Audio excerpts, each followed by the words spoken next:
Hello guys, my name is Sydney Cross and today I'm going to be talking about the benefits of playing video games.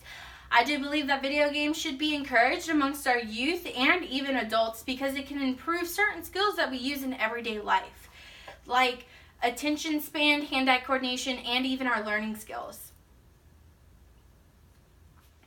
So everybody has encountered video games in their lifetime, whether or not it's on your portable device like your cell phone or an Xbox, PlayStation, Wii, to even a computer or even at an arcade game. So if you are a non-believer that video games don't improve our skills, ask if you could stick around so I could try and persuade you differently. First, video games can improve our attention span. Why is that, you might ask? Well, practicing. Practice makes perfect, right? We've heard about this since we were K through 12. If you practice on the level that you are, if you continue to practice, you will then master the skill. Then you'll be able to move on to the next level and then eventually end up winning the game. Some games seem pointless and mindless, but actually every video game has a lesson to be learned, whether or not it's connecting with your inner creativity or using a different strategy that you never thought that you never would have thought of. Video games require short bursts of attention span. A great example of this is Temple Run. Temple Run is a game where you have to swipe in different directions to be able to jump over obstacles, collect as many coins as you can, and get as far as you can. But there's a kick side. There are killer monkeys behind you trying to kill you as well. So you have to make sure you're not tripping over stuff to be able to get that highest score that everybody wants. Also, studies have shown that video games can actually help improve children who have ADHD. One of the games is Tetris. Tetris is a game where you have different shapes coming from the top of the screen down, and you have to place them in the correct spot to be able to get that straight line. Once you get that straight line dissolves and then allows you to continue to build. But if those boxes and squares and like all that kind of stuff reach the top of the screen, you end up losing. The ultimate goal is to get the highest score. So this actually teaches the children who have ADHD that they have to pay attention into detail to be able to place the shapes in the correct spots. Another study that has been done is neurofeedback therapy. It's where they connect electrodes onto the person's scalp, and the patient is watching a video game, is playing a video game. But if the patient was to turn their attention from the screen, the video game will ultimately stop. So this will eventually teach the patient who has ADHD that focusing on the screen will continue the game, and that's what we all want, right? Next one is hand-eye coordination. Watching our surroundings and having quick reaction time is everything in a game. So if you don't have those two skills, you obviously practice to obtain them. But being able to continue to do this, to be able to multitask, is a great way to enhance your hand-eye coordination skills. You're able to look at multiple different things at one time and be able to perform them successfully. A great example of this is Five Nights at Freddy, which is another game. It's a game where you have to focus on closing the door, making sure a light is on, when it turns off, turning off a radio, turning on a radio.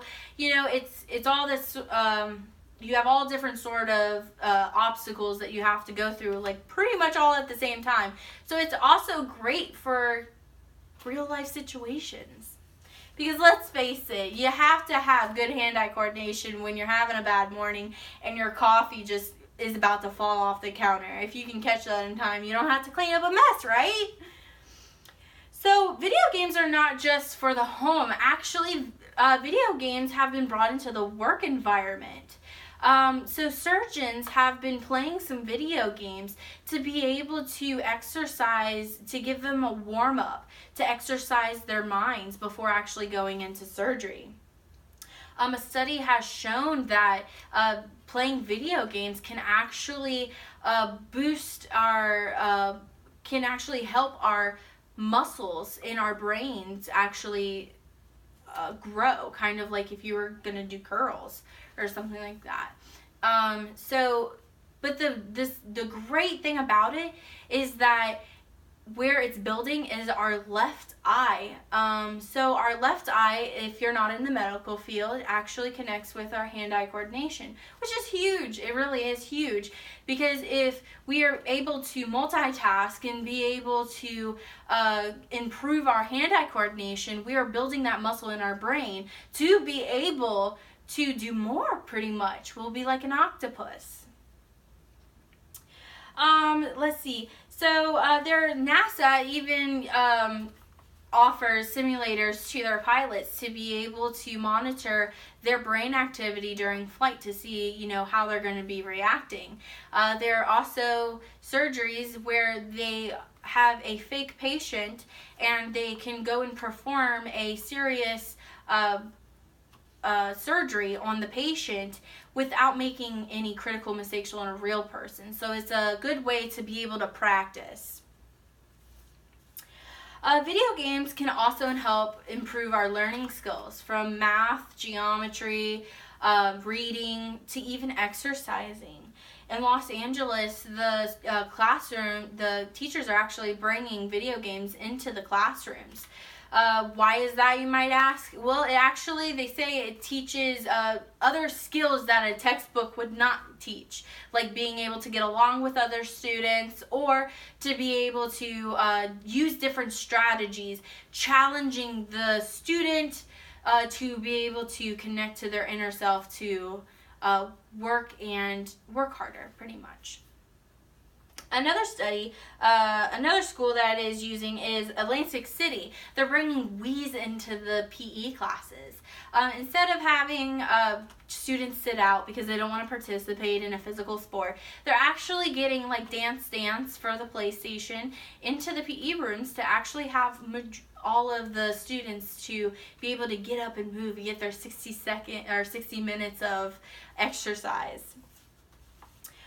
Video games can also improve strategies such as creativity and your strategy in a game. So a good example of this, for instance, is a board game like Connect 4. Connect 4, each opponent has a different way of going about the game. So one person could put it all the way over at the last row while the other person places their chip in the middle of the row. It's all on strategy. Each person, it varies depending on what they would like to do. Good quality games can actually challenge people to pick different alternatives, and it also makes learning fun. I mean, who doesn't like making learning fun?